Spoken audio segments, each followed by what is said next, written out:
सरकार लाई है विद्यार्थियों के लिए डिजिटल लाइब्रेरी। बच्चों के उज्जवल भविष्य के लिए बिहार सरकार है सदा अग्रसर और तैयार। कक्षा 1 से कक्षा 12 तक की सभी पाठ्य पुस्तक पूरक सामग्री एवं वीडियो अब शिक्षा विभाग बिहार सरकार द्वारा विकसित पोर्टल पर है उपलब्ध। अध्ययन सामग्री देखने के लिए BEPCLots.bihar.gov.in पर विजिट करें अथवा एंड्रॉइड मोबाइल पर गूगल प्ले स्टोर से E-Lots ऐप डाउनलोड करें। शिक्षकों, अभिभावकों एवं बच्चों से अनुरोध है कि इस ई-लाइब्रेरी का अधिक से अधिक लाभ उठाएं और अपनी पढ़ाई जारी रखें।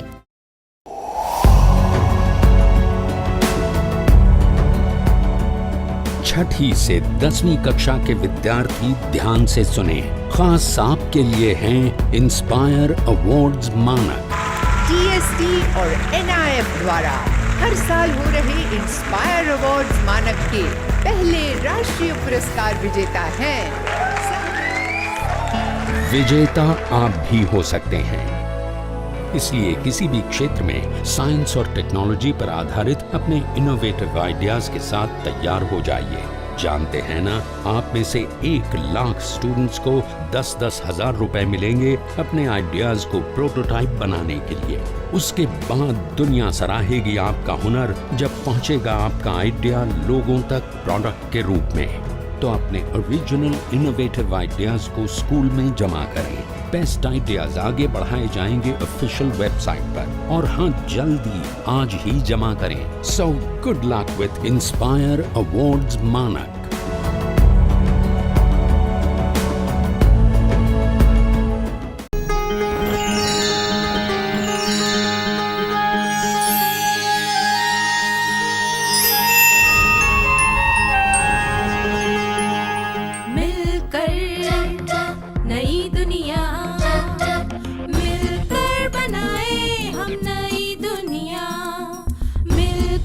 जीत ले हम सारी दुनिया।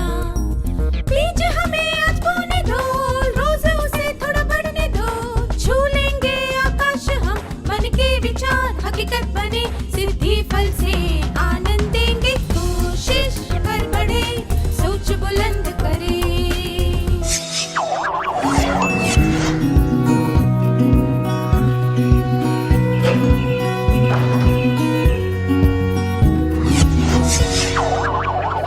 नमस्ते छात्रों, आशा करती हूँ कि आप सब मज़े में हैं।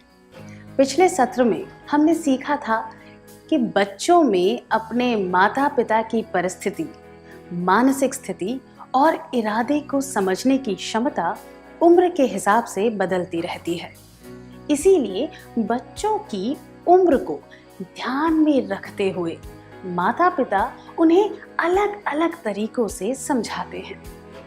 परिस्थिति, मानसिक स्थिति और इरादे को ध्यान में रखते हुए हमें अपने माता पिता की सख्ती को समझने की कोशिश करनी चाहिए।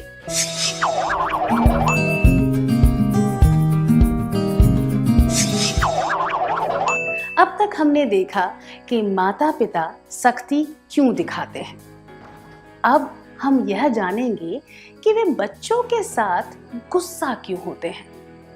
क्या आप सोच रहे हैं कि सख्ती और गुस्से के बीच क्या अंतर होता है? सख्ती का मतलब है बच्चों को इस तरह की सलाह देना, जैसे कि ऐसा मत करो, इस तरह काम करो, वगैरह वगैरह। जब बच्चे इस सलाह को नहीं मानते हैं तो माता पिता परेशान हो जाते हैं और उन्हें गुस्सा आ जाता है। उदाहरण के लिए, आप अपने भाई को चिढ़ा रहे हैं। वह आपकी माँ को यह बात बता देता है। आपकी माँ आपको ऐसा करने से मना करती है, पर आप उनकी बात सुनते ही नहीं और अपने भाई को चिढ़ाते रहते हैं। माँ फिर से कहती है, मेरी बात सुनो, अपने भाई को मत चिढ़ाओ, पर आप नहीं रुकते। फिर वह गुस्से में कहती है, बंद करो सब, वरना। क्या अब आप समझ गए कि सख्ती और गुस्से के बीच में क्या फर्क होता है? क्या हम अगले कार्यकलाप की ओर बढ़े? आपकी माँ दुकान से कुछ सामान मंगवाना चाहती है। आप अपने छोटे भाई को देखकर कहते हैं, मैं नहीं जाऊंगी, रवि को भेज दीजिए। माँ जवाब देती है, 5 साल का बच्चा दुकान से सामान कैसे लाएगा? तुम्हें ही जाना पड़ेगा। आप बहाने मारते रहते हैं, पर आपकी माँ बार बार आपसे जाने को कहती रहती है। परेशान होकर आप पास रखा हुआ सामान उठाकर जमीन पर फेंक देते हैं। माँ आपसे पूछती है, तुमने ऐसा क्यों किया? आप जोर से कहते हैं, क्योंकि मेरा मन हो रहा था। अब आप क्या करोगे? माँ गुस्से में आकर आपको डांटने लगती है। क्या आप दोनों इस दृश्य का अभिनय करके दिखा सकते हैं?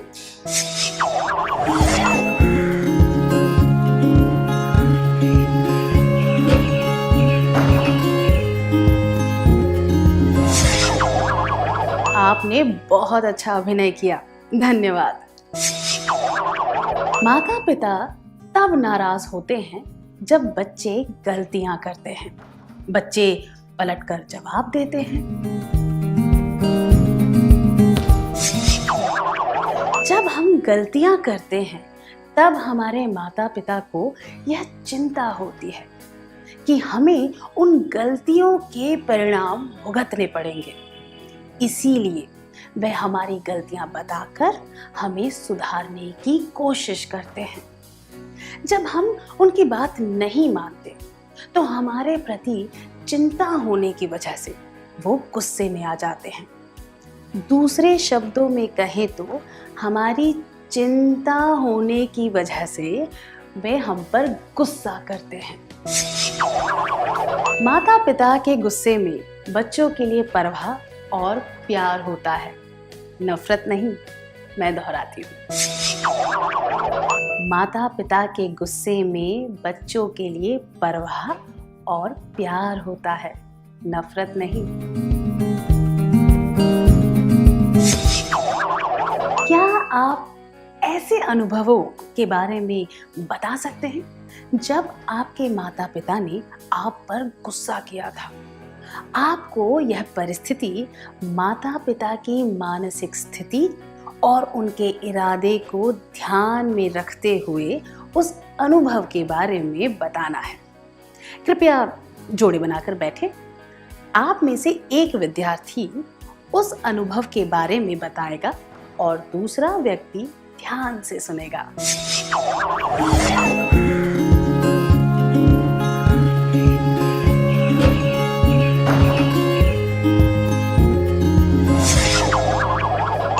अपने अनुभव के बारे में बताने के लिए धन्यवाद।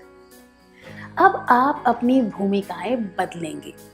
जिसने पहले अनुभव बताया था अब वह सुनेगा, और जो पहले श्रोता बना था अब वह अनुभव सुनाएगा। ठीक है?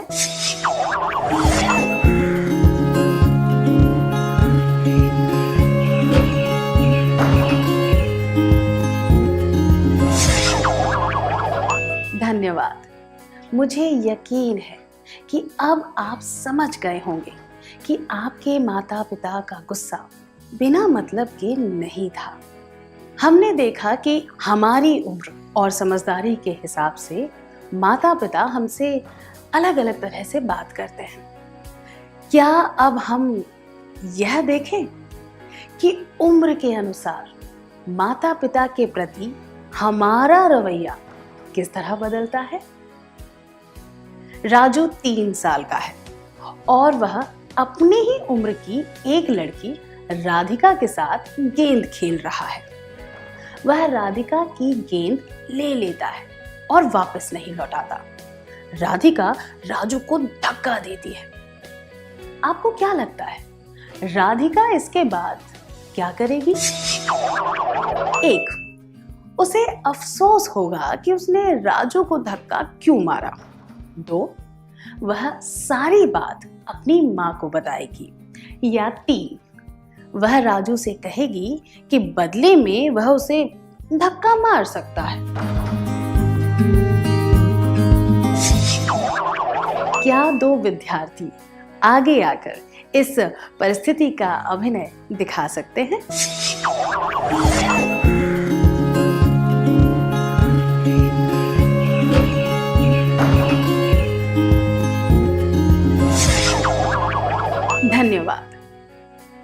राधिका को यह बात अपनी माँ को बतानी चाहिए। छोटी उम्र में बच्चे यह नहीं समझते कि उन्होंने कोई गलती की है। वे सारी बातें अपने माता पिता को बता देते हैं, कुछ भी नहीं छुपाते। आपने अपनी जेब खर्च से कुछ पैसे बचाए हैं। अब आपके पास 1000 रुपए हैं। आप बाजार जाकर सारे पैसे खर्च कर देना चाहते हैं। आप जानते हैं कि ऐसा करने पर आपकी माँ आपको डांट लगाएंगी। अब आप क्या करेंगे? 1, आपको पता है कि माँ डांट लगाएगी, फिर भी आप सारी बात अपनी माँ को बता देंगे। 2, आप सोचेंगे कि माँ को यह बात फिर किसी दिन बता देंगे। या 3, आप यह बात माँ को कभी नहीं बताएंगे। आप सब इस बात को अलग अलग दृष्टिकोण से देख रहे होंगे, पर हम सब यह बात मानते हैं कि जैसे जैसे हम बड़े होने लगते हैं, हम अपनी गलतियों के बारे में अपने माता पिता को नहीं बताते। इस वजह से अपने माता पिता से दूर हो जाते हैं। हम इस दूरी को कैसे कम कर सकते हैं? आइए एक कार्यकलाप के द्वारा यह जानने की कोशिश करें। क्या आप एक सूची बना सकते हैं कि आप अपने माता पिता के साथ अपना खाली समय कैसे बिता सकते हैं?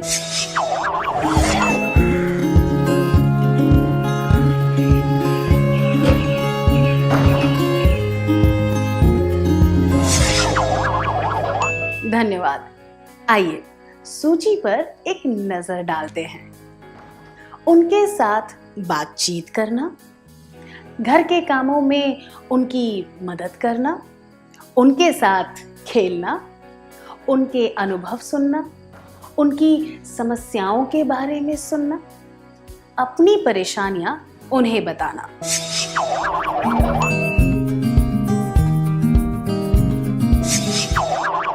इससे पहले के एक सत्र में हमने सीखा था कि बात करने से, साथ में समय बिताने से, विश्वास करने से, साथ देने से और माफी मांगने से रिश्ते मजबूत होते हैं।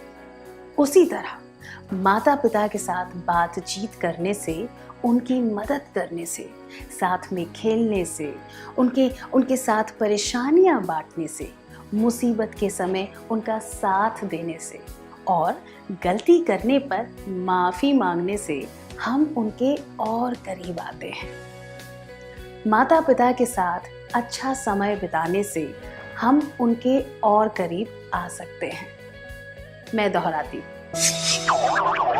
माता पिता के साथ अच्छा समय बिताने से हम उनके और करीब आ सकते हैं। क्या अब हम आज के सत्र में सीखी हुई बातों का सार संक्षेप कर लें?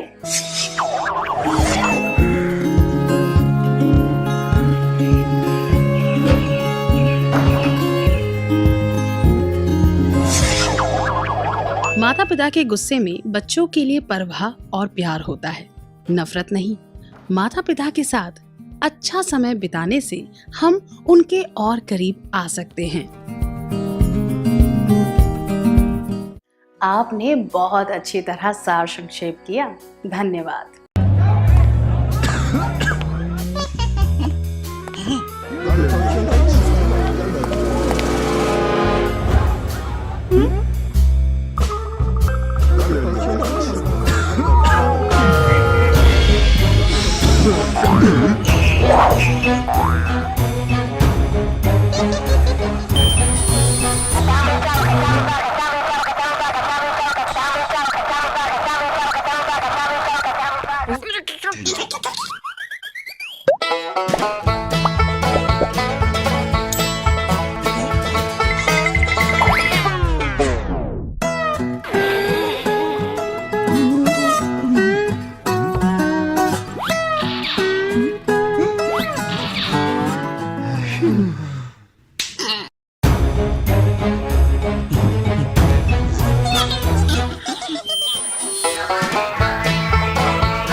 नमस्कार।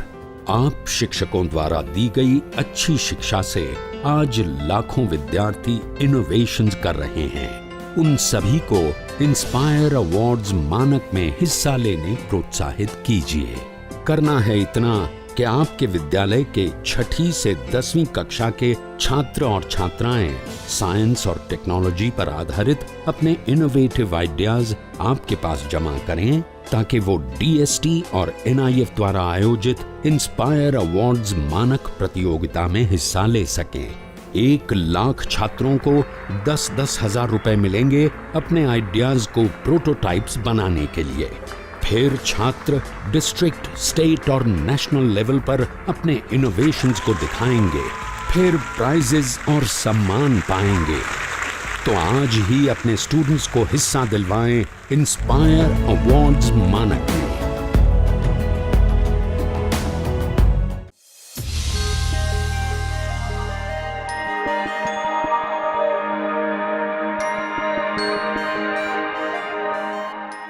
नमस्ते छात्रों, आशा है आपका दिन अच्छा था। आज के सत्र की शुरुआत करने के लिए मैं आपको कुछ चित्र दिखाऊंगा। आपको इन्हें ध्यान से देखना है। मुझे यकीन है कि आप पहचान गए होंगे कि ये किस चीज के बारे में है। क्या आप में से कोई खड़े होकर बता सकता है कि इन सब चित्रों में क्या समानता है?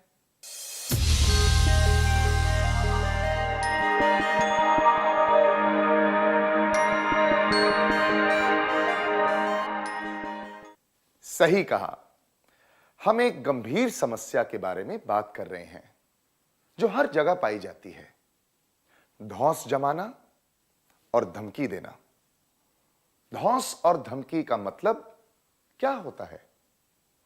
कुछ लोग ऐसे ही मजा लेने के लिए धमकी देते हैं या धौंस जमाते हैं। वे अपनी ताकत का इस्तेमाल करके किसी दूसरे व्यक्ति को धमकाते या उसका मजाक उड़ाते हैं। आइए फिर से कहें, कुछ लोग ऐसे ही मजा लेने के लिए धमकी देते हैं या धौंस जमाते हैं। वे अपनी ताकत का इस्तेमाल करके किसी दूसरे व्यक्ति को धमकाते या उसका मजाक उड़ाते हैं। उदाहरण के लिए मान लीजिए कि एक व्यक्ति हकलाता है, तो धौंस जमाने वाले व्यक्ति को उसकी नकल करके उसका मजाक उड़ाने में मजा आता है। क्या हम एक और उदाहरण देखें? कल्पना कीजिए कि 5वीं कक्षा के कुछ छात्र स्कूल के मैदान में फुटबॉल खेलने जाते हैं। तभी 10वीं कक्षा के छात्र भी वहां खेलने आ जाते हैं। वे उन्हें कहते हैं कि फुटबॉल हमारे जैसे बड़े लोगों का खेल है, यहां से भाग जाओ और जाकर लुक्का छिपी खेलो। धौंस या धमकी केवल 2 लोगों के बीच नहीं होती, 2 समूहों के बीच भी हो सकती है। कभी कभी एक समूह किसी व्यक्ति को धमका सकता है या फिर इसका उल्टा भी हो सकता है। हम सब ने कभी ना कभी धौंस या धमकी का सामना किया होगा, है ना? शायद हमने कभी किसी और को धमकाया भी होगा, है कि नहीं? आइए धौंस और धमकी के बारे में कुछ और जानने की कोशिश करें। क्या हाल ही में किसी ने आपको धमकाया या आप पर धौंस जमाई है? क्या आप इस अनुभव के बारे में अपने मित्र को बता सकते हैं? आपको यह बताना है कि आपके साथ क्या हुआ था।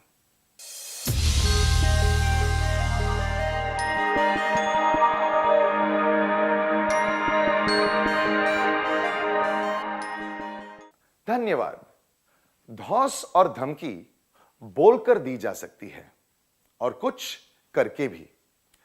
अगर केवल बोलकर धौंस जमाई जाए या धमकी दी जाए तो वह शाब्दिक होती है, पर जब कुछ करके धमकी दी जाए तो वह शारीरिक धमकी कहलाती है। शाब्दिक धौंस और धमकी ये भावनाओं को ठेस पहुंचाती है। इसके कुछ उदाहरण हैं। कोई नाम लेकर चिढ़ाना, अपमान करना, मजाक उड़ाना, बदनाम करना, अफवाह फैलाना, धमकी देना। शारीरिक धमकी से चोट लग सकती है, दुख पहुंचता है और किसी की संपत्ति को नुकसान भी हो सकता है। क्या हम इसके कुछ उदाहरण देखें? अब स्क्रीन पर एक तालिका दिखाई जाएगी। तालिका की एक तरफ धौंस और धमकी के प्रकार होंगे और दूसरी तरफ उसके प्रभाव होंगे। अगर केवल मन पर उसका प्रभाव पड़ता हो तो आपको मन कहना है। अगर मन और संपत्ति पर उसका प्रभाव पड़ता हो तो आपको मन और संपत्ति कहना है। आशा है कि अब आप समझ गए होंगे। क्या आप तैयार हैं? धौंस और धमकी के प्रकार। शरीर पर, मन पर, संपत्ति पर। किसी चीज से मारना, घूसा मारना, झगड़ना, क्रोध में जोर जोर से कुछ कहना, किसी को खरोचना, चिकोटी काटना, किसी को लात मारना, धक्का देना, अलग करना, बाहर निकालना, छीनना, चीजें तोड़ना।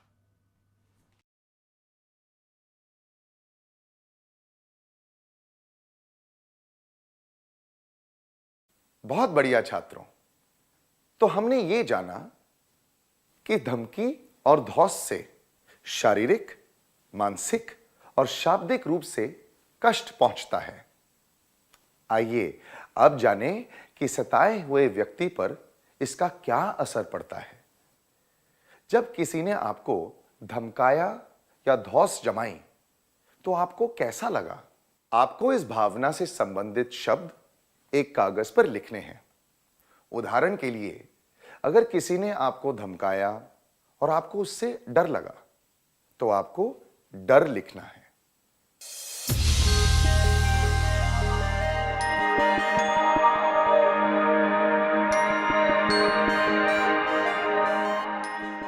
अपनी भावनाएं खुलकर बताने के लिए धन्यवाद। आपको बहुत दुख पहुंचा होगा। हमने अपने जीवन में धौंस और धमकी से जुड़ी कई घटनाओं के बारे में सुना और पढ़ा है। धौंस और धमकी से सताए हुए व्यक्ति पर बहुत असर पड़ता है। आइए इसके बारे में और जानें। सताए हुए व्यक्ति पर किस तरह का असर पड़ता है? गहरी उदासी, डर, अकेलापन, चिंता, आत्मसम्मान की कमी, शारीरिक बीमारियां, आत्महत्या करने के विचार। आमतौर पर हम धौंस और धमकी पर ज्यादा ध्यान नहीं देते, पर कभी-कभी इसका असर हमेशा के लिए रह जाता है। कभी-कभी कुछ बच्चे स्कूल जाने से डरते हैं या किसी से बात नहीं करना चाहते। कुछ बच्चों को लगता है कि कोई उन्हें अपने साथ नहीं रखना चाहता। इस वजह से वे चिंतित और परेशान रह सकते हैं। इससे उनका आत्मविश्वास कम हो सकता है। इससे उनकी सेहत पर भी असर पड़ सकता है, जैसे कि बार-बार सिर दर्द होना या फिर कोई और तकलीफ। संवेदनशील व्यक्ति गहरी उदासी का शिकार बन सकते हैं। कुछ लोगों के मन में आत्महत्या करने के विचार भी आ सकते हैं। तो हमने जाना कि सताए हुए व्यक्ति पर किस तरह के प्रभाव पड़ सकते हैं। लोग दूसरों को धौंस या धमकी क्यों देते हैं? इसके कई कारण हैं। आइए यह जानने के लिए हम एक परिस्थिति पर ध्यान दें। निशा और मान्या अच्छे दोस्त हैं। वे दोनों बहुत अच्छा भाषण देते हैं। उन्होंने स्कूल में और स्कूल के बाहर बहुत प्रतियोगिताएं जीती हैं। अनीता में ये कौशल नहीं है, इसलिए वह दोनों को बातूनी कहकर चिढ़ाती हैं। कुछ लोगों को यह सुनकर मजा आता है, इसलिए वे अनीता को उकसाते हैं ताकि वह निशा और मान्या को चिढ़ाए। अनीता निशा और मान्या को धमकाती है कि अगर उन्होंने चिढ़ाने वाली बात शिक्षिका को कही तो वह उन्हें पीटेगी। एक दिन एक प्रतियोगिता में मान्या निशा से हार जाती है। फिर मान्या भी अनीता के साथ निशा का मजाक उड़ाने लगती है, पर निशा उनकी बात पर ध्यान नहीं देती। इस उदाहरण से क्या आप समझ पाएं कि धमकी और धौंस की शुरुआत कैसे होती है? क्या हम उन कारणों की सूची बनाएं जिनकी वजह से धमकी और धौंस की शुरुआत होती है? खुद को दूसरों से कम समझना, लोगों के बीच में जो अंतर या भेदभाव होते हैं उन्हें स्वीकार न कर पाना, ऐसा मानना कि धौंस और धमकी देने में मजा आता है। दूसरों का ध्यान खींचना, जो लोग धौंस और धमकी देते हैं उनकी नकल उतारने की चाह, अपनी ताकत दिखाने की इच्छा रखना, ईर्ष्या। धौंस और धमकी देने में दूसरों का साथ देना, किसी की धमकी या धौंस का शिकार होना। कुछ लोगों को दूसरों का ध्यान खींचना अच्छा लगता है। कुछ लोगों को यह लगता है कि धौंस और धमकी देने से वे ताकतवर दिखेंगे। कुछ लोग सोचते हैं कि इससे वे लोगों के बीच मशहूर हो जाएंगे। कभी कभी ईर्ष्या की वजह से भी लोग ऐसा करते हैं। जब वे किसी के पास कोई अच्छी चीज देखते हैं, जैसे कि पेन या पेंसिल, तो वो जबरदस्ती उसे पाना चाहते हैं। कभी कोई कमजोर व्यक्ति मिल जाए तो अपनी ताकत दिखाने के लिए लोग उसे दूसरों से अलग करने की कोशिश करते हैं। किसी व्यक्ति के तौर तरीके औरों से अलग हों तो कुछ लोगों को उसे चिढ़ाने में मजा आता है। कुछ लोग बदला लेने के लिए दूसरों को बदनाम करते हैं और उनके बारे में उल्टी सीधी बातें कहते हैं। कुछ लोगों के परिवार में कोई हिंसा हुई हो या उनका बचपन दुखी रहा हो तो उस वजह से भी लोग ऐसा करते हैं। कुछ लोग ऐसे भी होते हैं जिन्हें ऐसा करने में आनंद आता है, पर ज्यादातर लोग ऐसे ही मजा लेने के लिए धौंस और धमकी वाले काम करते हैं। वे ये नहीं जानते कि ऐसा करने से किसी पर हमेशा के लिए बुरा असर पड़ सकता है। आइए अब हम धौंस और धमकी के प्रभाव को समझने के लिए एक कार्यकलाप करें। अब मन में उन घटनाओं के बारे में सोचिए जब आपने किसी को धमकी या धौंस से परेशान किया था। क्या आप इसके बारे में अपने दोस्तों को बता सकते हैं? जो लोग ये बात दूसरों को नहीं बताना चाहते, वे कुछ मिनटों के लिए इसके बारे में मन में सोच सकते हैं।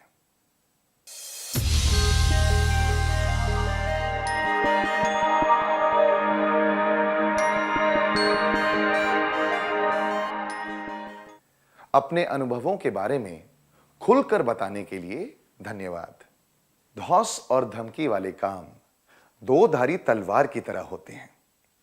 इससे धौंस जमाने वाले और धौंस सहने वाले व्यक्ति दोनों पर नकारात्मक असर पड़ता है। ऐसा देखा गया है कि अगर बचपन में लोग धौंस और धमकी वाले कामों से जुड़ जाते हैं तो बड़े होकर उनका व्यवहार गुस्सैल और गैर कानूनी होने लगता है।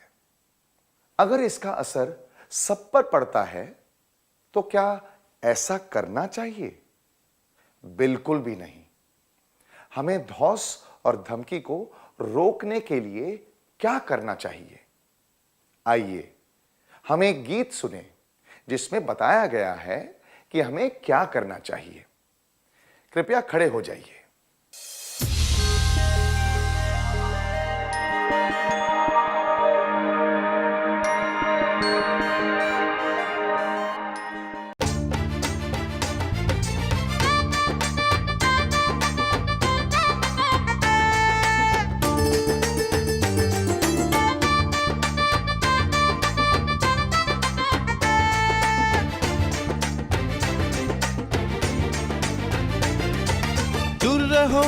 दूर रहो, असभ्यता से दूर रहो, अंकुर से उखेड़ो उसको, अंकुर से उखेड़ दो।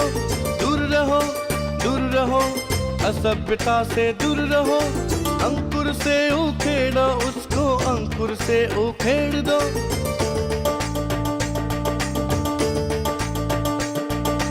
शब्द और कार्य से दूसरों की भावना को ठेस न पहुंचा के असभ्यता से दूर रहो। शब्द और कार्य से दूसरों की भावना को ठेस न पहुंचा के असभ्यता से दूर रहो। दूर रहो, असभ्यता से दूर रहो, अंकुर से उखेड़ो उसको, अंकुर से उखेड़ दो। दूर रहो, असभ्यता से दूर रहो, अंकुर से उखेड़ो उसको, अंकुर से उखेड़ दो।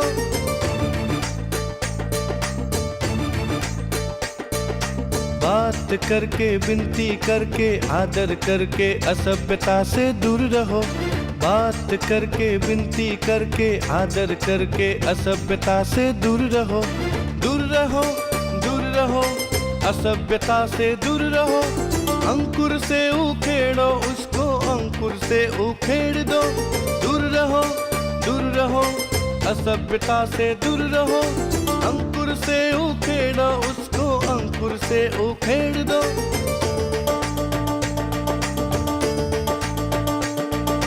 विनम्र बन के ध्यान लगा के परिणाम सोचकर असभ्यता से दूर रहो। विनम्र बन के ध्यान लगा के परिणाम सोचकर असभ्यता से दूर रहो। दूर रहो, असभ्यता से दूर रहो, अंकुर से उखेड़ो उसको, अंकुर से उखेड़ दो। दूर रहो, असभ्यता से दूर रहो, अंकुर से उखेड़ो उसको, अंकुर से उखेड़ दो।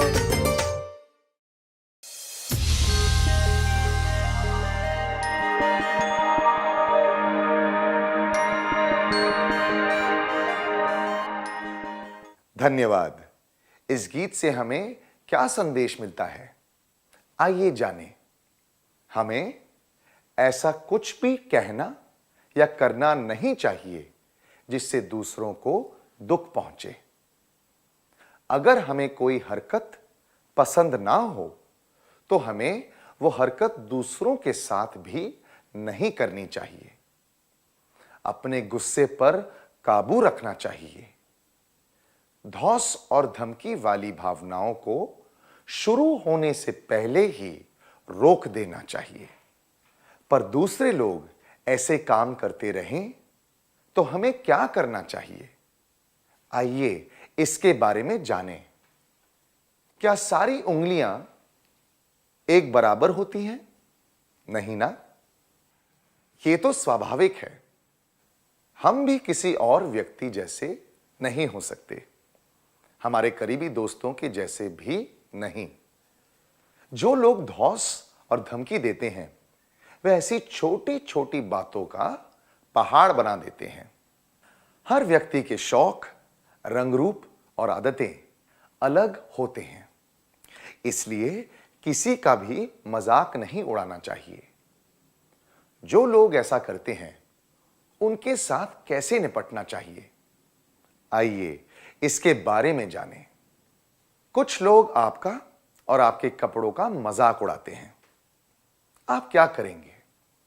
वहां से भाग जाएंगे और छिप जाएंगे या फिर उनकी बातों पर ध्यान नहीं देंगे? मैं वहां से भागकर छिप जाऊंगा या जाऊंगी। मैं उस व्यक्ति पर और उसके व्यवहार पर ध्यान नहीं दूंगा या दूंगी।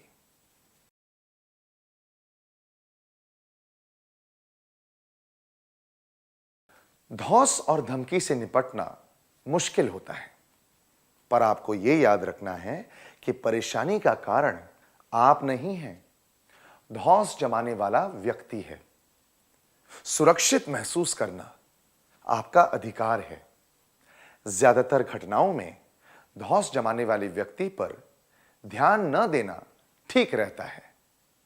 जब सामने वाला कमजोर पड़ जाता है तो इससे धौंस जमाने वाले व्यक्ति को ताकत मिलती है, पर आप उस पर ध्यान ही ना दें तो वो आपको परेशान करने का प्रयास छोड़ देगा।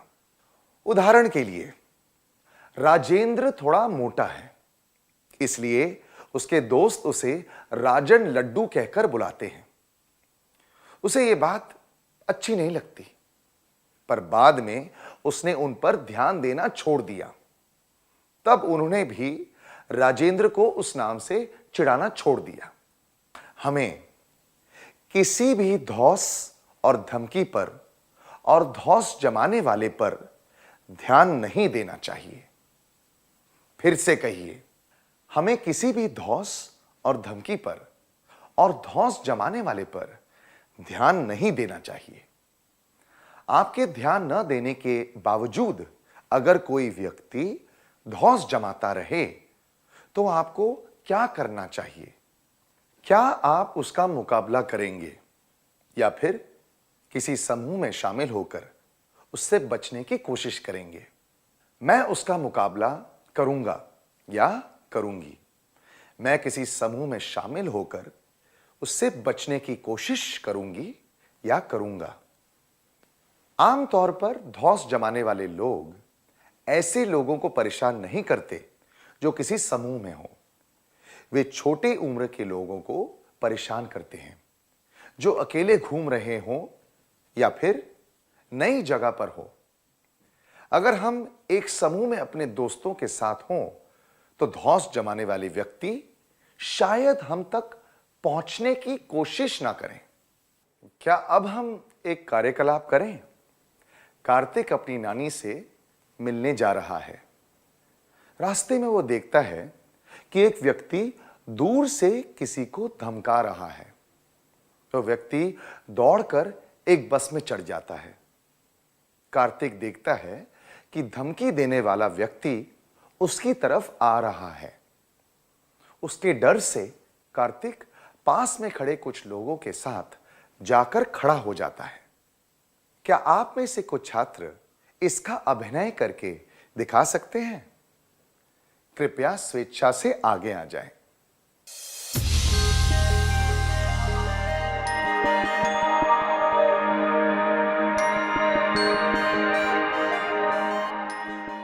बहुत बढ़िया किया, धन्यवाद। ध्यान न देने के बावजूद अगर कोई आपको परेशान करना चाहे तो वहां से बच के निकल जाना चाहिए। धौंस और धमकी देने वाले से बचने के लिए उस पर और उसकी धमकियों पर ध्यान न देते हुए वहां से चले जाना चाहिए। फिर से कहिए, धौंस और धमकी देने वाले से बचने के लिए उस पर और उसकी धमकियों पर ध्यान न देते हुए वहां से चले जाना चाहिए। आपकी क्लास का एक छात्र आपको चिढ़ाता रहता है। आप उस पर ध्यान नहीं देते, पर वो फिर भी ऐसा करता है। आप क्या करेंगे? क्या आप उसे पीटेंगे या फिर दृढ़ता से उसे कहेंगे कि वह ऐसा ना करे? मैं उसे पीटूंगा या पीटूंगी। मैं दृढ़ता से उसे कहूंगा या कहूंगी कि वह ऐसा ना करे।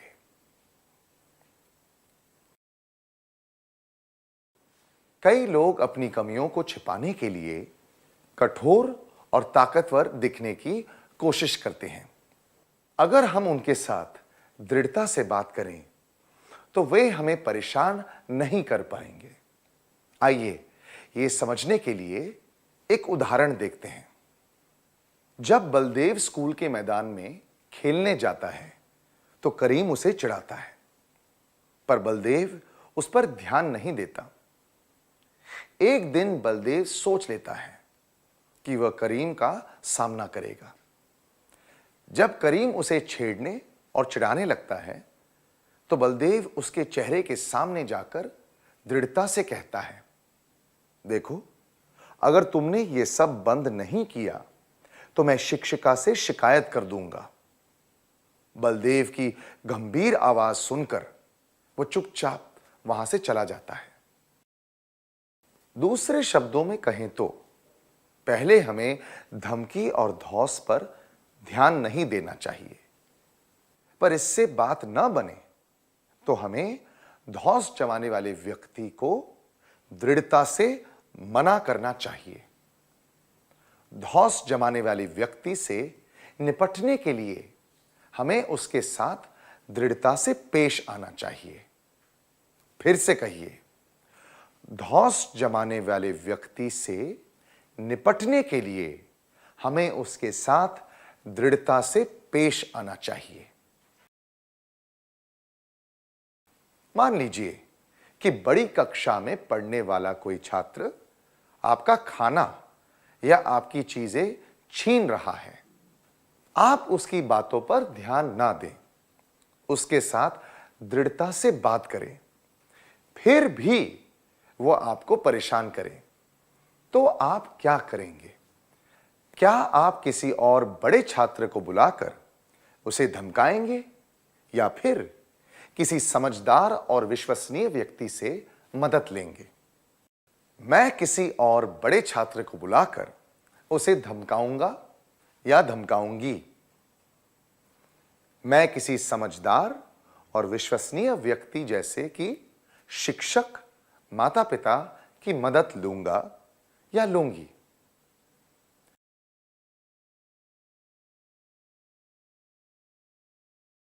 जब सारे तरीके अपनाने के बाद भी कोई आप पर धौंस जमाए तो बड़ों की मदद लेना ठीक रहता है। अगर आप अपनी परेशानी के बारे में बोलकर नहीं बता सकते तो उसे लिखकर समझाया जा सकता है। अगर आपको लगे कि बात बहुत गंभीर है तो आप पुलिस की मदद भी ले सकते हैं। किसी और छात्र को बुलाकर दूसरों को धमकाना उचित नहीं होगा। ऐसा करने से जरूरी नहीं है कि दूसरा व्यक्ति आपको परेशान करना बंद कर दे। धमकी और धौंस से निपटने के लिए किसी और को धमकी देना उचित नहीं होगा। इससे समस्या और बढ़ सकती है। इसलिए बड़ों की मदद लेना ही सबसे अच्छा होता है। धौंस जमाने वाले व्यक्ति से निपटने के लिए हमें बड़ों की मदद लेनी चाहिए जिन पर हमें विश्वास हो। आइए फिर से कहें, धौंस जमाने वाले व्यक्ति से निपटने के लिए हमें बड़ों की मदद लेनी चाहिए जिन पर हमें विश्वास हो। तो अब आप समझ गए होंगे कि किसी व्यक्ति या समूह द्वारा दी गई धमकी और धौंस से कैसे निपटना चाहिए। क्या आप में से कोई छात्र धौंस से निपटने के तरीकों को एक बार दोहराएगा?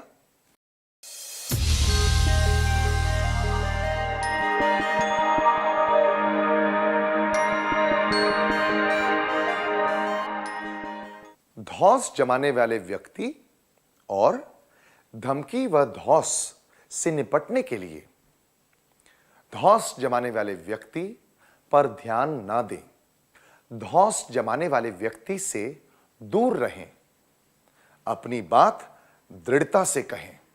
धमकी और धौंस ना रुके तो किसी जिम्मेदार और विश्वसनीय व्यक्ति से मदद लें। क्या अब हम एक शपथ लें? कृपया खड़े हो जाएं।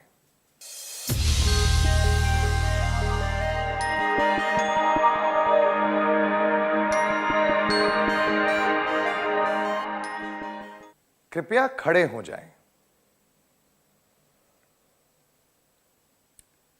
सीधे खड़े हो जाओ।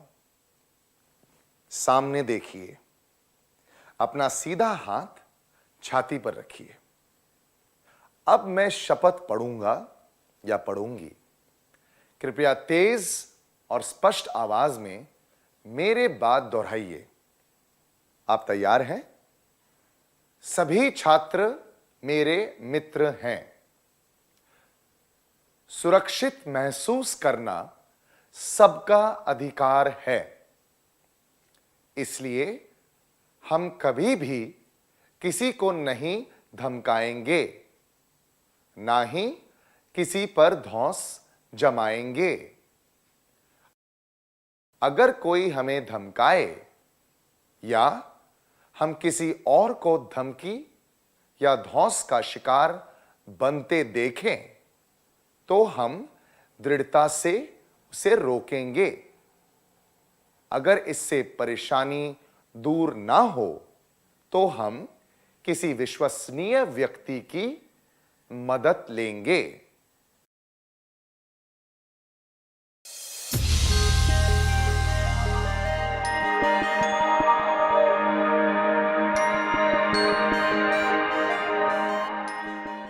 मुझे यकीन है कि शपथ लेने के बाद आप में से कोई भी व्यक्ति धमकी और धौंस से जुड़ी हरकत नहीं करेगा। क्या हम आज के सत्र का सार संक्षेप कर लें?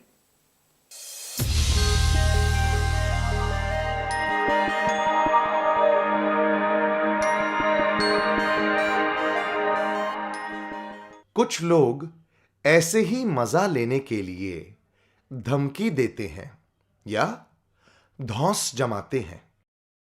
वे अपनी ताकत का इस्तेमाल करके किसी दूसरे व्यक्ति को धमकाते या उसका मजाक उड़ाते हैं। धमकी और धौंस शाब्दिक या शारीरिक हो सकते हैं। इनसे शरीर, मन और संपत्ति को हानि पहुंचती है। धौंस जमाने वाले व्यक्ति लोगों का ध्यान खींचना चाहते हैं। कुछ लोग अपनी कमियों को छिपाने के लिए आक्रामक व्यवहार करते हैं। धौंस और धमकी वाले काम दो धारी तलवार की तरह होते हैं। इसमें धौंस जमाने वाले और धौंस सहने वाले दोनों व्यक्तियों पर नकारात्मक असर पड़ता है। समानुभूति और मैत्रीपूर्ण वार्तालाप द्वारा धमकी और धौंस को दूर रखा जा सकता है। धमकी और धौंस से निपटने के कुछ आसान तरीके हैं। ध्यान न देना, दूर रहना, दृढ़ता से बात करना और विश्वसनीय लोगों की मदद लेना। बहुत अच्छी तरह सार संक्षेप किया। क्या अब हम कुछ गृह कार्य लिख लें ताकि हमें ये बातें अच्छी तरह याद रहें?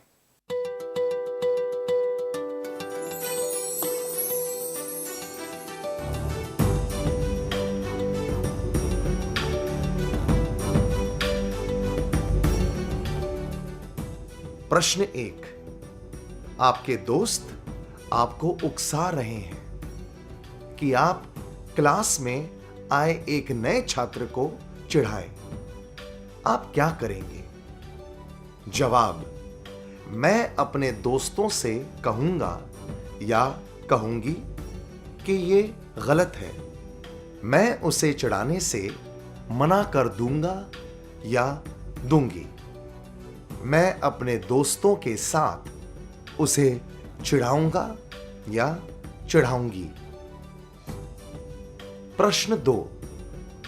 आपके एक दोस्त को भूलने की आदत है, इसलिए आपके दूसरे दोस्त उसे चिढ़ाते हैं। आप क्या करेंगे? जवाब: मैं चुपचाप बैठा रहूंगा या रहूंगी। मैं अपने दोस्तों को चेतावनी दूंगा या दूंगी कि उन्हें ऐसा नहीं करना चाहिए। मैं अपने दोस्तों के साथ उसे चिढ़ाऊंगा या चिढ़ाऊंगी। प्रश्न 3, स्कूल के बड़े छात्र रोज आपके खाने का डिब्बा छीनकर ले जाते हैं। आपके मना करने पर भी वे ऐसा करते हैं। आप उन्हें क्या कहेंगे? जवाब, मैं जोर से रोऊंगा या रोऊंगी। मैं उन्हें देखकर भाग जाऊंगा या जाऊंगी। मैं इसके बारे में शिक्षक को बताऊंगी और उनकी मदद लूंगा या लूंगी।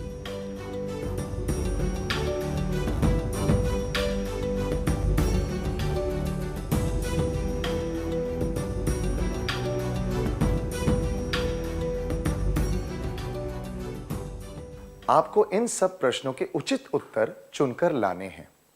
अगली क्लास में हम इनके बारे में चर्चा करेंगे, ठीक है? नए आइडियाज और इनोवेशन को आगे बढ़ाने का दुनिया का सबसे बड़ा मंच है इंस्पायर अवार्ड्स मानक, जहां कक्षा 6 से 10 तक के छात्र साइंस और टेक्नोलॉजी से संबंधित अपने आइडियाज और इनोवेशन को देश दुनिया तक पहुंचाने का मौका पा सकते हैं। स्कूल के माध्यम से जल्द अपने आइडिया को इंस्पायर अवार्ड मानक के वेब पोर्टल पर जमा करवाएं और अपने इनोवेटिव यात्रा की शुरुआत करें। ये करेगा आपके सपनों को साकार और एक नए नवसर्जक भारत का निर्माण। इंस्पायर अवार्ड्स मानक, इंस्पायरिंग इनोवेटर्स ऑफ टुमारो। ज्यादा जानकारी के लिए www.inspireawards-bst.gov.in पर जाएं।